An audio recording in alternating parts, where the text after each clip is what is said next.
Well, hey there guys, welcome back to the channel. It's new, and at long last I am bringing it here to you, the ultimate endgame build showcase for the current build, the second build of the league, and final build of the league, a Phys-to-Cold conversion Tornado Shot Warden. We're going very much against the grain this league with a brand new ascendancy, which typically you're not playing anything except Deadeye at this point in the game, if you're going to be running Tornado Shot, which you probably wouldn't be doing in 3.25 after it got nerfed ridiculously hard, especially in terms of its default attack speed.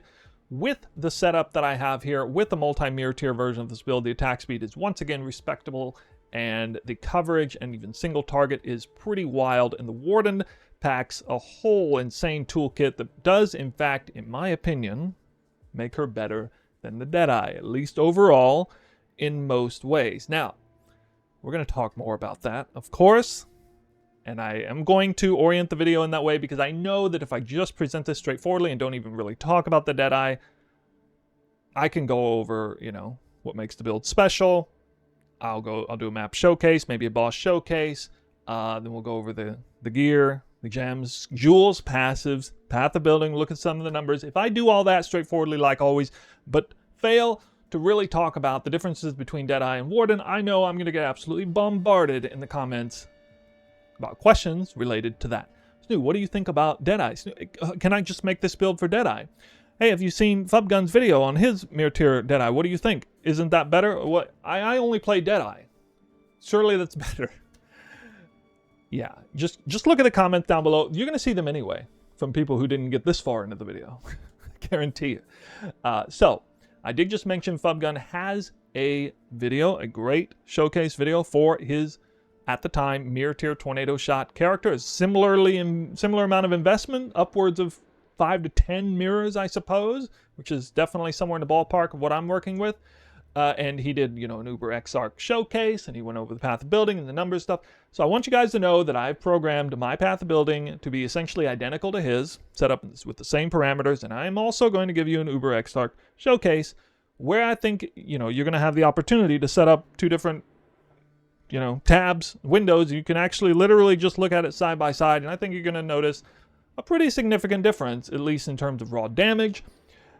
There's definitely some downsides, like particularly maximum elemental hit taken is definitely worse on the Warden for the setup that I have, but there were some key differences in choices, like especially in terms of the amulet. He used the utmost.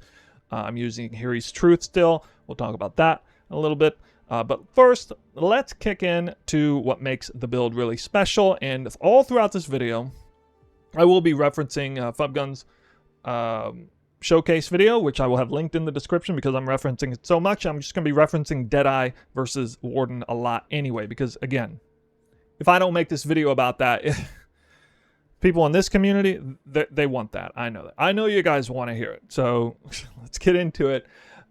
Basically, for a quick refresher, anyone who's not familiar with a brand new Warden, the Raider got replaced with a Warden, got a whole new kit of ascendancy notables, okay? And Tinctures are going to be a big part of this build. Now, I didn't start with Tinctures when I did Elemental Hood of the Spectrum.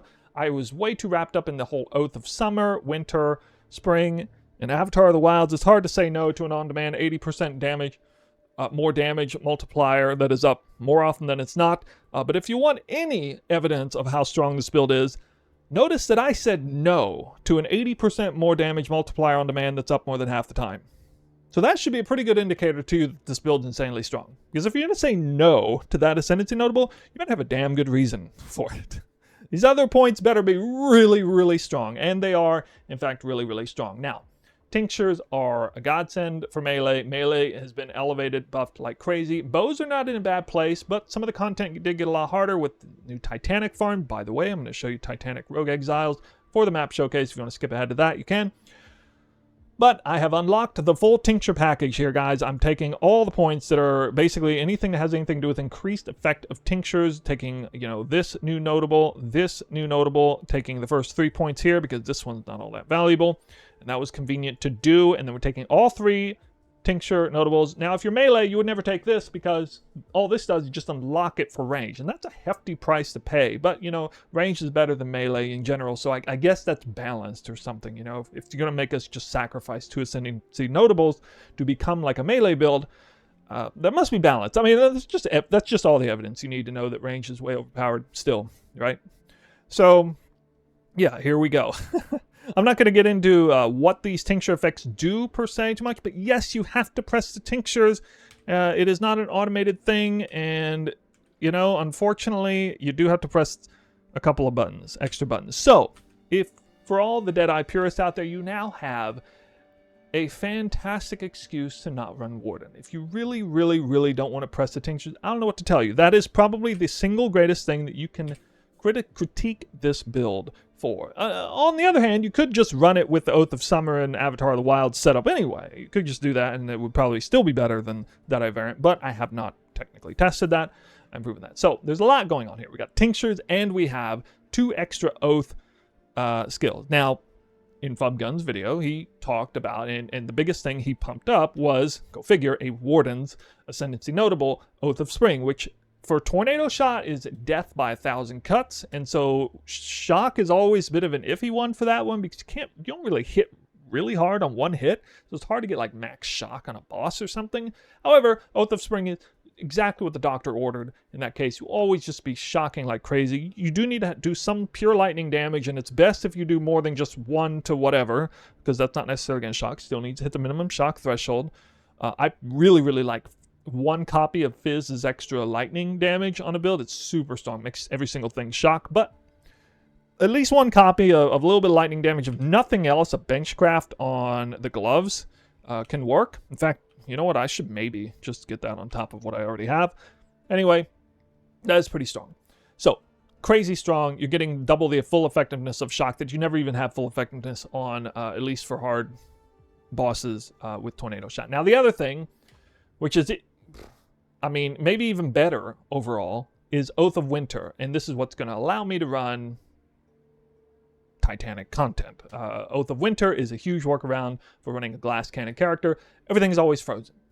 I mean, the Deadeye would still be freezing things fairly well, but you know what? It's actually extremely important to freeze things because I have a heat shiver. So if I'm not freezing things, then I got a problem because I'm not doing the huge amount of fire damage. If I'm not doing a huge amount of fire damage, I got even more problems because then Trinity's not proccing. And for a long time, I had some major issues with this build to make this work. Before I started using Oath of Winter, I had all kinds of weird workarounds like magmatic strikes anointed on the amulet, all kinds of weird stuff to try to force Trinity to work, and it wouldn't work on bosses super well. And I guarantee you that is one issue that Deadeyes will have at times. Forcing for a similar build, like Fubguns, will have, there will be issues getting everything always frozen at all times.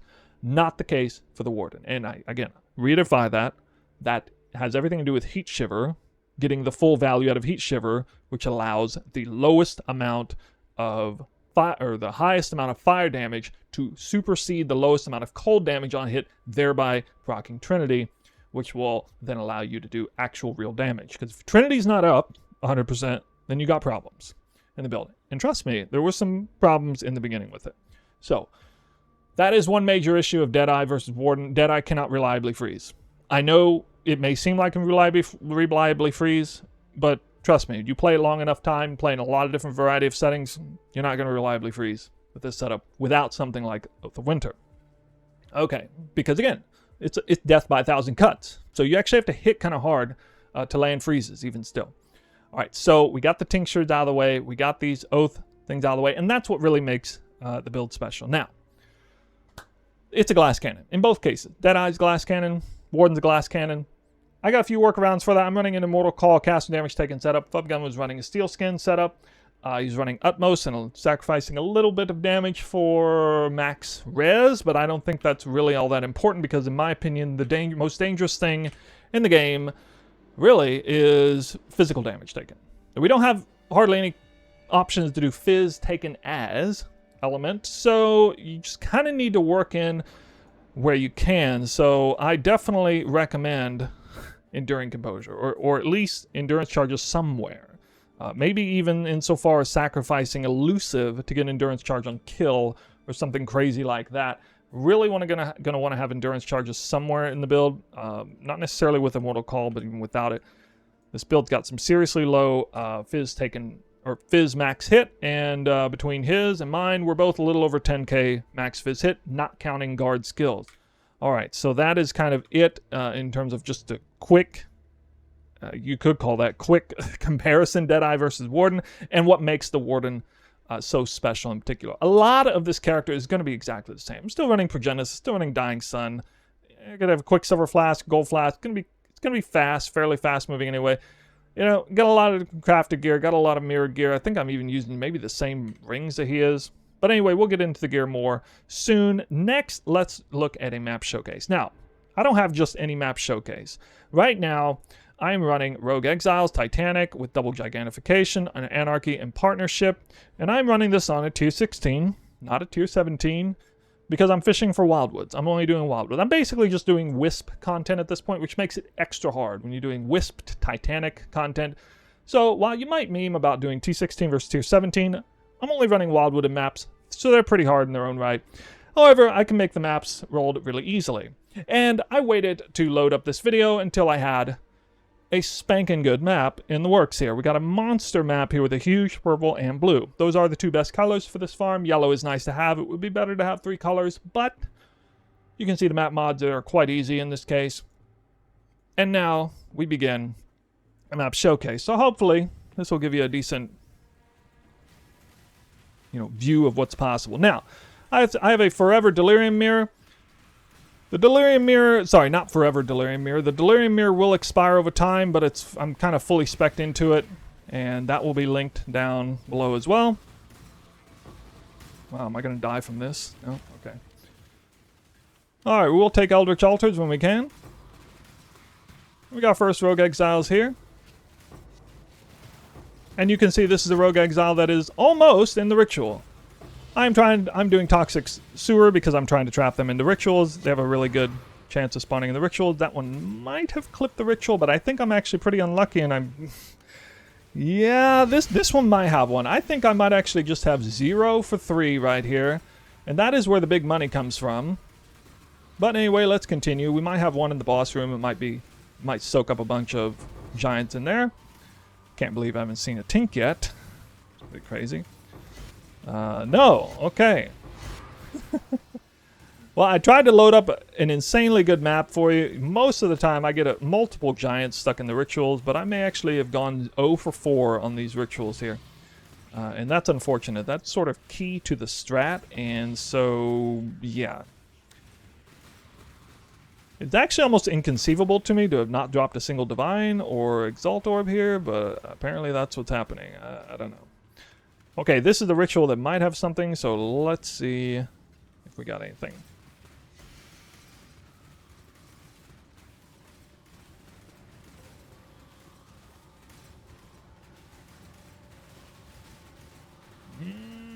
No. This one came running from this side, so it could have been in here instead. Talking about the one that I killed in between there.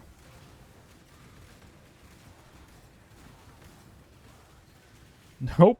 Okay. Okay, well, oh, I didn't even realize I had this one. I don't think it has anything in here. That's crazy. I thought I thought I ordered 4 rituals. Okay, maybe not. Well, I'm still gonna finish the map like I would normally, and yeah, for anyone who's been watching the Twitch streams and seeing me do this, you see I do a map like this, and I normally have like 3+ divine orbs and boxes and exalt and everything. For a map like this is super outlier. To have not gotten that, but it's okay. I guess I guess in hindsight, maybe I'm holding back. I'm holding back so the prices, the investment cost of the strat don't go up. So you guys. But you can see I just froze everything. Right, everything's frozen. I just did that ore. That ore is usually super dangerous. I'm not going to bother with the harvest here because I want to hurry up and get to the rest of the video. But I do have some headhunter buffs, and that certainly helps. Never hurts to have a bunch of headhunter buffs, but I can't always rely on that. Oh wait, I did have a giant in here. Well, I'm an idiot. So if I had started with this one, I would have had that one giant, and I could have copied it into every other ritual. So that's a mistake for me. It's hard to pay attention when I'm trying to go over the build showcase and talk the whole time to keep you guys interested in what the hell's going on here. Okay, before I forget, I actually kind of did forget, let's show you an Uber Exarch, okay? Now, Fubgun did this, and you got to see his character absolutely wreck Uber Exarch. Indeed, it did. Well, you're going to see what this one does now. Again, with Headhunter on, no funny business, just the same exact build. And this is going to help you make sense of some of the damage numbers in Path of Building. I want you to actually see what it does, okay?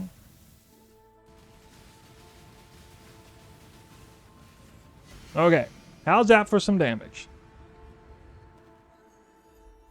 Not a good drop. All right, I ask you to be the judge. I think that's a lot of damage. Now, I don't know exactly how much damage. It's obviously many hundreds of millions of DPS, but yeah, the Path of Building is going to say whatever it says. And we're going to move on to the gear, okay? Only one box, that's crazy. All right, so for the gear, there was a Phys bow that was crafted this league. And one of the silver linings to bows having absolute garbage enchants, you know, I can't get the Torment in enchants like I can do on wands. I can't get, you know, some of the other insane stuff that the Lightning Strike Slayers had, or the Zeniths, or the CI Trickster. I can't get a lot of different things. But what we can get is we can capitalize on the huge bonus of quality buff. The percent more quality buff combined with increased explicit is going to prove to be quite powerful in what it does to the end number of physical damage to a Phys bow. So it's not all bad. And so this is just a quintessential mirror tier Phys bow that is always crafted at the league. I'm not going to talk in detail about it. It's a very good bow.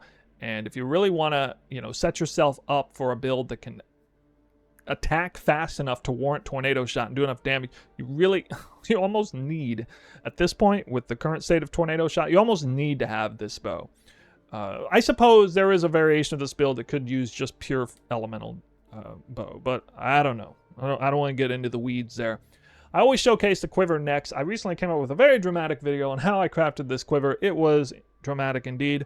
I used the Recombinator to force over essentially a great 6-modded rare quiver, force all those mods onto a +1 chain quiver. I probably should have mentioned this in the intro of the video, but you know, one of the Ascendancy notables I don't have is Ricochet, which happens to be the only mandatory Ascendancy point that I need that the Deadeye has. And so I steal Ricochet through a Forbidden Flame Flesh Jewel combo if I don't have +1 chain quiver. Indeed, I think it's actually worth sacrificing not only the mirror tier quiver, but maybe even a rare quiver just to get really any quiver that has +1 chain, because that's how important it is to have chain. You really don't want to be blowing your Forbidden Flame Flesh Jewel on anything other than the other Oath of Winter or Oath of Spring. So I was rocking, you know, I mean, I was using this sucker right here, okay? Didn't even need to have +1 additional arrow. But Rigwald's Quilled Fork was pretty cool. It gave me some extra clear, but I don't want to talk too much about that. This quiver is definitely way better, but you can use something like Rigwald's or Ahuana's Bite or whatever. Or maybe just, you know, it's not that hard to get even just like 3 or 4 really great mods from a rare quiver and pull it over to a chain quiver. The bases aren't that bad. So recombinate yourself a quiver with 3, 4, or 5, or even 6 mods like I did, and you'll be set. You'll be set well. So that is the quiver there. The reason I have lightning damage to attacks and not Phys like I would normally is because I need a 2-proc Oath of Spring. So I am not using an Abyss Jewel because I'm using a Megalomaniac instead, which we'll talk about in the jewels. And I've got, you know, I got my jewel setup figured out anyway. I really can't afford to use a basic or Abyss Jewel, and I'm not putting it in a suffix in the gloves or the boots like Fubgun did, which isn't a terrible idea, but I kind of needed those slots for resistances and other things. So at the end, just get it on the quiver. It's nice and easy to do. I'm not missing the Phys roll that much. It's almost no difference in damage anyway. A 9 to 133 lightning damage is definitely more reliable in terms of shocks than what even a tier 1 Abyss Jewel will give you. So I'm quite happy to have this here. But again, I do recommend a Phys to lightning. A Phys has extra lightning roll of some kind if you can. I was even running Divine Wrath as an anointment to get that. That's a 5% roll anointed through a notable. on the passive tree. But, okay, anyway, we got the quiver done. Let's move on to the boots. So boots are an interesting one. I recently recrafted these. These aren't even what I was going for, but anyway, basically, elevated tailwind, elevated onslaught. They got resistance on them. Don't need elevated elusive, just elusive movement speed and life. And oh yeah, I forgot. I hit a cord to try to get life and forgot to put benchcraft life. Okay, well, I'm missing some life. Here, I've totally forgot about that. Whoops. Ah, I did it. Okay, now the build is finished, guys. Sorry, I was showing you a scuffed build actually. Oops. Check out the divine though. Whew. Anyway, these boots are not what you would wear if you're running a Deadeye. So this would be one place where you'd have different gear if you're doing a Deadeye. So of course you would get your elemental ailment avoidance out clear. That way, by using Eater, Exarch, Influence, boots, and you would not need Ancestral Vision. I just need Ancestral Vision to cover my bases here because I'm still getting a big roll on the chest. And that way I can also get Tailwind, which, of course, the Deadeye has a stronger version, but that stronger version was nerfed, so this is Baby Tailwind, and I get Elusive, which the Deadeye does not get, and that is kind of a big deal, I would say. The gloves, okay, the gloves, I was running, of course, cold exposure on hit. However, I'm missing the conversion over here. So that is normally, you know, the synth implicit for the mirror quiver. You get the conversion there, but you can very easily get it here. You don't lose the rage on attack, which is very important. Everything else is going to look fairly similar. I am 34%, not 35% Fizz Convert. I'm 99% in total Fizz Convert because I am poisoning, which we'll look at why that is in the passives in a moment. But I got the attack speed, and, you know, I got the really good life roll. Tier 2, I guess. Converge. Everything's, you know, looking real nice there. And yeah, you know, these gloves and these boots, they're still, you know, hundreds of divines to craft each one of these, especially with the implicits over here. Whereas, you know, the quiver and the bow are definitely mirror tier. Speaking of mirror tier, we got a couple of mirrored rings, which are actually identical, and we just run Calandra's Touch until I can afford to get Onslaught on hit. Now, you might find that weird because I have Onslaught on kill, but Onslaught on hit actually works on bosses. And you do get the full impact of like the 10% increased amount of, you know, attack speed. You get Onslaught times 1.5, you know, basically. So it's a good idea if you have all the currency in the world to actually just make a second one here. And these rings are available somewhere to be mirrored, TFT or something like that, I think. And they cost at least a mirror to get. So that's where a lot of the currency went. The chest is actually one of the easier items to craft with a nice fracture there, and then, you know, good implicits there for Aura Effect. Aura Effect is really strong, this build, which we'll see in the gems in a second. We got the full-blown suppress there, just barely suppress capped. Here we got the elemental ailment avoidance. Stun avoidance is good to have too. Pretty typical looking chest. I'd say it's one of the least impressive items overall. We got the helmet, which has an 80% cost reservation multiplier. This is through the ultimatum. This is like corrupting the ultimatum helmet back into a unique heat shiver. You don't actually need that. Take note. I'm not even running reservation efficiency. Well, I could easily cover my bases there. I'm also not using a level 5 enlightened support, which was ridiculously expensive this league. So there's workarounds here. It's nice to have that. I'm actually thinking about reverting back to a double corrupted heat shiver, maybe. But, you know, easy item to get. At least if you don't need the 80%, which you really don't. All right, now we got Here is Truth. Here's probably one of the more controversial items that I'm using. You know, I started off using this item with Elemental Hit the Spectrum, and I kept popping all kinds of different options here. Omniscience, trying to work that in somewhere. It just doesn't work. You need the attack speed anywhere you can. You try to run Omniscience, you're prioritizing attributes too much. You're not getting enough attack speed in the build for Tornado Shot. You got the Utmost, which is the new amulet, which, you know, a perfectly rolled Utmost, you could argue is better than this. It would be a little different, right? It would function a little differently. I'm going for the additional curse because of elemental weakness is still stronger than, well, for one thing, sacrificing 5 points. Well, 4, effectively. Sacrificing 4 points for this elemental mastery. Not needing to do that actually saves a whole lot of damage. And elemental weakness is super reliable here, even though it's locked into a 6-link cast on crit setup. Very powerful to have elemental weakness, and it's hard to get it otherwise. So I even get use out of the flat dex roll to be able to wear the syndicate garb to get the high evasion. The crit multi is huge. The calling strike is huge when you're running a death by 1,000 cuts build. And then the precision, okay? Here's the real kicker, guys. This gives me the perfect amount of hit chance and crit chance. I am just barely crit capped and hit capped with this setup. So it's a level 30 precision with a huge amount of increased aura effect. It just works really, really nice. I mean, you can mess around with path building if you want to try and look at it. Sovereignty Anointed, I've done other things with the Anoint before, so, you know, that's flexible. And then the last item would be a Headhunter, which, you know, honestly doesn't even need a double corruption. But, you know, I am over res cap now. My resistances are a little wonky at the moment. It would be nice to have more lightning res to cover for the Eater altar, but, you know, it's pretty good. The crit multi is good. I may change the double corruption here, but this is an extremely expensive Headhunter, like a mirror basically, or close to it with this double corruption. Speaking of mirrors, you want mirror tier. These tinctures together are probably worth at least a mirror, especially this late in the league. You are not going to find high quality tinctures like this anymore. In fact, now that I'm thinking about it, it's probably worth more than 10 mirrors in total, because a lot of these items that I got before were a few hundred divines. They're worth well over a mirror now, probably. I've had these on live search. I can't even find a 29% prismatic tincture item level 85. I can't even find one. Doesn't exist on trade. So yeah. We got a gold flask. Okay, that's simple. We got Dying Sun. We got Progenesis on there. Not much in the way of increased flask effect. I don't think I have a single copy of increased flask effect. So I am hurting a little bit on max hits taken because my Progenesis is rather weak. Usually I have, you know, Alchemist Genius or something, which I could have as we get moving over into, well, the gems here and the jewels. You know, I'm running Brutal Restraint and stuff. So we'll look at that in a minute. But anyway, let's go over the gems rather. Sorry, getting ahead of myself. Gems. We'll start with Tornado Shot. Tornado Shot, Inspiration, Trinity. Again, Trinity is procced through the fire, getting a little bit ahead of cold. Max fire being higher than minimum cold when everything is up and running. Increased critical damage support because, yeah, it's just so much more damage. You can run Mirage Archer if you want. I think crit damage is probably better. I'm not huge on Mirage Archer in the super late game.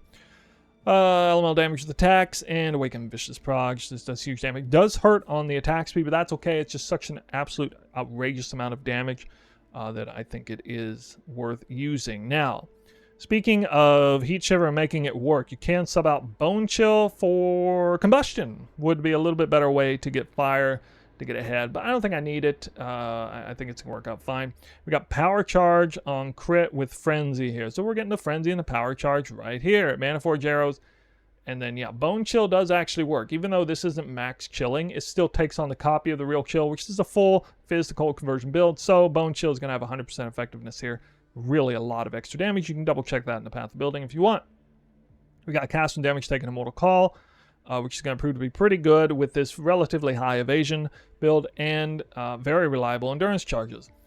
One of my favorites. Absolutely love it on the otherwise glass cannon builds. Helps with a lot of survivability. I have two Heralds on here. Herald of Purity, a crazy amount of damage here, and Herald of Ash, which is, you could definitely just scrap Herald of Ash completely, and that would really fix a lot of reservation issues if you wanted. Herald of Ice, I think, is a little overkill, not necessary, but Herald of Ash is a lot of Fizz's extra fire, which does help to get the Trinity to force that to proc in weird situations. Not going to be that benefit for the Explode. It's really just for the 21% Fizz's extra fire. Just a pure damage thing, really. Then we got Haste. Yeah, not Grace. Running Haste with Val Haste is very good there. Hatred, still strong with so much increased aura effect. Again, mess with the numbers in path building if you don't believe me. Level 4 Enlightened Support. Okay. And over here we got, well, I usually do a life tap 6-link setup with the 2 different spells, but I got 3 spells here this time. Elemental Weakness, Sniper's Mark, and Tornado. All right, so this is a cast when damage, or cast on crit, setup with no life tap. And the reason is because, look at this. Tornado Shot costs 3 mana. Regular Tornado Shot costs 9. When I'm not running Ventor's Gambles, I can actually reduce flat amount of mana to make this very reliable. You can see on my left click, that is pretty dang reliable, right? Same story with the Frenzy. Look at that, Frenzy. This is why I'm not leveled them up completely. Frenzy costs 3, Tornado Shot costs 3. The real Tornado Shot costs 9. That works out absolutely perfectly for what I'm going for. And in the maps, you would have seen these procking like crazy. You can rewatch the VOD if you want to verify that. These three right here would have been procking like crazy, so you would have known that Tornado, Elemental Weakness, and Sniper's Mark are going out a lot. They do cost mana, not life, but I gave myself enough life pool that it works. We got to do some jewels. Okay, so for the jewels, I did mention a Megalomaniac before. So we got a 1 passive Voices here, which isn't absolutely mandatory. But it kind of is if you want to get this a Megalomaniac with Enduring Composure. I recommend a Megalomaniac with Enduring Composure and preferably 1 copy of double damage.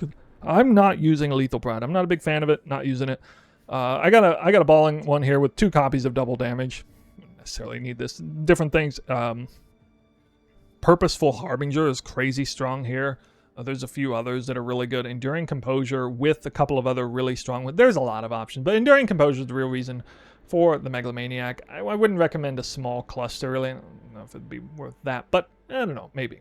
A Watcher's Eye with attack for precision, crit multi for precision, very nice, and the conversion for hatred, absolutely got to have it. And then 1 Ancestral Vision. Don't necessarily need the reservation efficiency. You can work things around, but I mean, obviously you can see I'm a bit flexible. I could just remove Herald of Ash if I want. I could get this point if I want. Anyway, let's see. Other jewels. We have a Natural Instinct. All right, so Corrupted Blood immunity is easy to get over here. Reduce effective curses is always nice. Get a lot of extra damage here and phasing out of the way. I'm not phasing in any other way except for this right here. And one of the reasons why this is such a good idea is because, well, you can either go 2 points up this way, but we need to pass by here, or we at least get a huge amount of value getting 3 points in here. Uncheck these if you want to see how much it affects your damage. Very good idea to get any excuse I can make to go over this side of the tree. I want to take it because I want to get these 3 points. They're very, very strong. And then we got a 12 passive. Now, I crafted this by double corrupting random tiers on this, and then I used the Divine Teardrop to level these up once I had a good double corruption. That's how I crafted these, starting with a Fracture first. So this is the... You want this exact thing, not necessarily with the implicit, but yeah. We got Oath of Winter right here for the Vivid Flame Flesh. No space to get medium clusters. If I had extra points, I'd get, I'd get projectile medium clusters, all right? For sure. I got one very important jewel. Perhaps the most important one. Earlier, that would be Brutal Restraint. Okay, so Brutal Restraint. I forgot to double check the difference between a 25% double damage Lethal Pride, which doesn't really offer you anything except 25% double damage, versus this Brutal Restraint. So let's take a look. What am I getting out of this? Well, I am getting 5% attack speed, 5% movement speed, 5% more movement speed, 5% dex, 8% curse or aura effect, 20% proj damage, 20% elemental damage, 8% aura effect, 5% attack speed again, and another 8% aura effect. That's 3 aura effects. No Alchemist Genius, but I felt like this was... There are many. There are actually a lot of options. There's so many good mods on here. Aura effect with an Alchemist Genius is probably Biss. But dude, there's a lot of really great stuff here. I think I missed this one actually over here. Yeah, 20% evasion rating. So Aura effect is crazy with this build, with between haste, hatred, and precision. That is a lot of power, of added power. So there you go. The most flexible points would be things like lethality. These 2 points here, one with nature. This mastery point here is a little bit flexible. In some cases, when I have reduced accuracy or less accuracy or whatever, I put 4 points in here. When I get elemental reflect, I put 5 points in here. If I get reduced flask charges gained, I'll put 4 points right here. All right, so there are a couple things that I'll sub out, and I'll usually drop the lethality wheel primarily to do that. That's just pure damage, and can drop it pretty easily. So we're just kind of merging over into passives anyway. So here we go. We got, let's just look at the usual stuff first. Of course, we're going to get Charisma for the reservation efficiency, and then we also got Thrill of Battle. And if I needed to, we're talking about other options for reservation. I mean, at certain points, I was running, this new wheel here, Leader of the Pack, at one point, but I don't need to anymore. So I got my reservation figured out. I was trying to figure out if there's a way to maybe also squeeze Anger in here, maybe drop Herald of Ash for Anger if there's a way. I just couldn't you know, unless I had like a perfect Watcher's Eye or something, probably not worth messing with that. Herald of Purity is like as much, if not more, than Anger by itself. Is freaking crazy. So yeah, we'll just leave it like that. It's best to not go off the deep end with reservation efficiency if you can help it. Trying to squeeze as much into your build gems as possible. Here's an unusual one, Swift Venom. So I don't do any poison damage. I mean, I don't care about it really. But I'm going to take the poison wheel because I want enemies poisoned by you cannot deal critical strikes. That's primarily because, aside from just being a glass cannon in general, aside from the tier 17 mod where the monsters do way more crit stuff, I'm doing wisp content virtually every single time. Blue wisps are extraordinarily dangerous. You really, really need to be either crit immune or very close to it. And so this is a sort of quick pseudo crit immunity if you can do it. And again, the way I'm doing that is I'm removing 1% of conversion. So I do 99% cold damage, 1% physical damage. With Soul of Ugol, I can handle 1% physical reflect. And then again, I can take these points here for the elemental reflect, less damage taken mastery there. I am not taking Clever Thief. I'm instead taking, you know, we got these new wheels here, which I think are a good excuse not to go north. You really don't need to do that. You could put, you know, you could put the Unnatural Instinct up here if you want, but I think it's just as good, if not better over here anyway, especially with the Tinctures effect stuff here. And now especially we don't even need these extra 2 points over here to get the Clever Thief. Therefore, why bother? We can just spend 1, 2, 3, 4 points here, okay? And if you had a bow cluster, you wouldn't even need this point. You would, you know, get fuel to fight or whatever. So, yeah, you can cover your bases. You actually get way stronger life leech this way. It's really good on the less recovery maps. Or if you take that Eldritch Altar per endurance charge. We're going to go thick skin, get a little bit of extra life here. I need the suppress, getting suppressed taken care of in full. I am 92% suppress unless this is procced, which is basically all the time, or if I'm missing if I'm not missing life, which, you know, basically 100% suppress cap. Monsters cannot block attacks, can be taken here if you want normally, but we're definitely going to want the extra projectiles here, the increased projectile mastery. Point blank is a big thing. Point blank, Fub Gun was doing it also on his. I've ran point blank, I think every single endgame tornado shot I've ever ran for the past many leagues, for which there are many, I've always ran point blank. I've been a huge believer in point blank. I've been doing it when other people were not doing it. So I am forever always a point blank fan for tornado shot because you don't need the damage when you're in clear. You know, you want the damage on demand when you're in the target's face and you got a big boss and you want to do as much damage as possible in its face, shotgunning, which is what the skill is made for. Yeah, your clear suffers a little bit. Who cares? You should just have enough arrows, enough damage anyway to kill stuff at clear range anyway, right? When you want the damage and need the damage, it's there. That's what point blank is there. And again, tornado shot is designed for shotgunning anyway. It makes more sense, in my opinion. You can actually run both if you want. Now, the cool and interesting thing I did here is moving down this way. This is a bit unusual. We covered some of our bases on the tattoos by getting a lot of, well, life and stun avoidance out of the way. And then we got finesse, and I moved a couple points over here, which are a little bit of a luxury, and then got over here and, yeah, and down this way, which I already mentioned on the jewels. That is it for the passives. You know, if I had a lot of extra points to spare, I would get like Hired Killer, Harrier, maybe some stuff over there. It's almost worth taking leadership. It's that much damage. Pretty crazy. All right, and finally we reach the path of building, where the exact same build is up and loaded in here. You will see a number that is quite eye-popping here, 709 million DPS. I have gone in and fixed what would otherwise be bugged numbers through the tinctures. They are properly put now with quality reduce and removing the increased effect on both of these. Yep, okay. Now, where is this number coming from? My goodness. There's a config in here, and we got loadouts. You can check the loadouts. You can even load in previous versions of the build if you want. It's all in here fully in this path of building.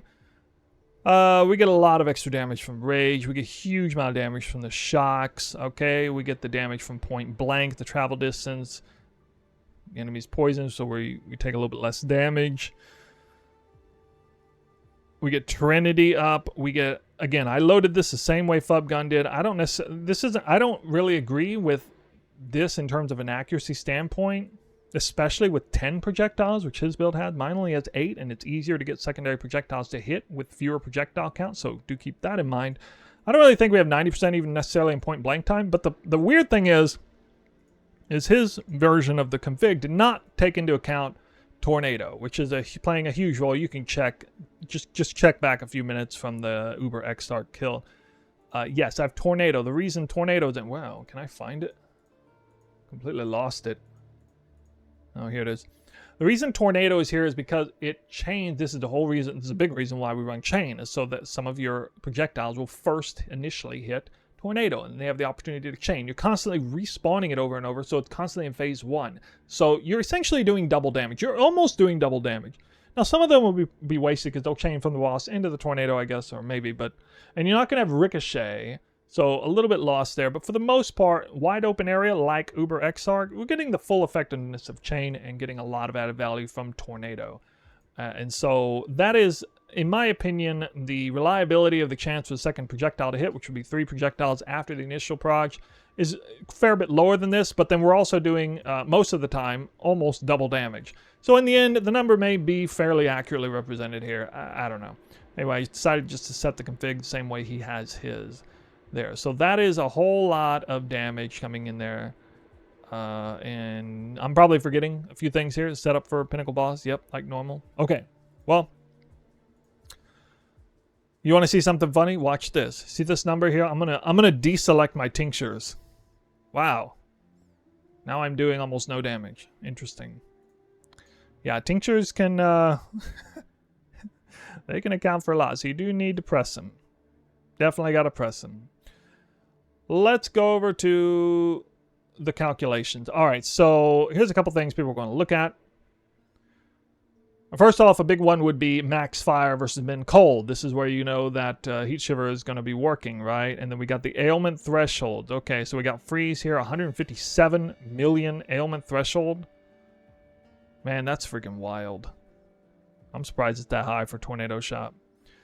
Shock, for the average shock, will be hitting 11%, minimum threshold 5. So I'll probably need, I'd say maybe at least 80% of my hits were shocking, which would be more than you would get in the case of Fubgun's build. I can promise you that. And you can, again, watch the replay on both of those if you want to verify that. Is something I looked pretty deeply into.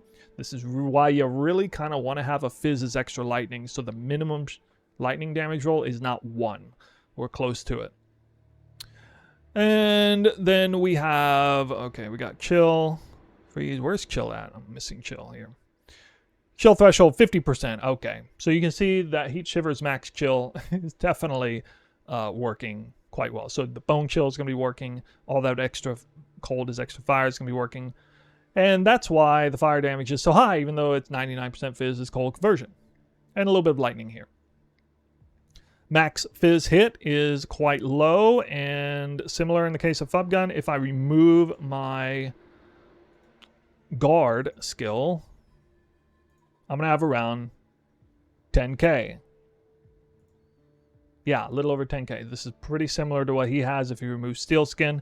So the number's quite low. I'm not using utmost. I'm prioritizing max elemental resistances. So this is definitely one area where his build is a lot more defensive than mine, would be in the case of the max elemental damage hits, and maybe chaos to a lesser extent.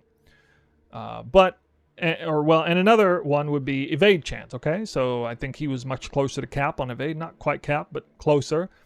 I don't really think it's that important when you're freezing everything to be evading. It's nice to have a little bit. I like some decent evade chance for the sake of casting damage taken in Mortal Call, ripping off the endurance charges as it would. So it's nice to have that. I think that works out really well. I very much like the defensive layer of freeze everything. Occasionally something's going to pop you off screen, or a freeze is going to miss and it's going to hit you anyway. You're probably going to evade the attack. Sometimes the evade will fail the entropy system. Well, check A, failed. Check B, failed. Then you got C, procced Immortal Call. And if there's something really absolutely insane going on, for the next 3 seconds, you're not going to die because Immortal Call is running. At which time, you're going to probably start evading again, and you're going to start freezing again, and or everything on the screen is already going to be dead again. And so it works very, very nicely. I really like the setup, and it helps me with survivability. Granted, content this league is crazy. crazy hard. All right, so there are a lot of other numbers here. You can see 8 projectiles listed here. There's not much rarity just from the flask, and I could run a Quicksilver and normally would and other content. But anyway, take a look at some of these calculations. Look at all the different things. Let me know if there's anything you see that is wrong or offset or something you don't agree with. Let me know in the comment section down below. I don't know how long this video was, but that's it for this one. Phys-to-Cold conversion with a dash of poison damage for pseudo crit immunity. Warden. Very much like the Warden. Tinctures or not. Man, those Oath of Winter is God's gift to bows. Most certainly. Or GGG's gift to bow players. I mean, if you're not playing with Oath of Winter, I don't know what you're doing in this league. It is so insane. I feel sorry for anyone who plays bows who has yet to play with that ascendancy notable. You will probably never go back. If you think 2 additional projectiles is better than that, you're crazy. If you think focal point is better than that, you're crazy. If you think Gale Winds is better than that, you're crazy. If you think all 3 of those combined is better than that, you're crazy. That's how strong that is. Now, I leave Ricochet out because it's actually a build enabling thing. Yeah, you can still get the chain the hard way if you want. Hope you enjoyed this super endgame showcase of a build with the Rogue Exile farm. That is something that I will be doing later at point, which I actually have time for. We'll be resuming the 1,000 maps. I still got 400 to go. I think I'm going to squeeze in a little pilfering divination. I don't have time to do 100 more of those maps. I missed that. That was so much fun to do that. This build totally overkill for that. Imagine me going back to Mausoleum and seeing what this build can do against the Mausoleum boss. He'll never get a single attack in. He could have 3,000 cards. He wouldn't attack me. All right, guys. We're done.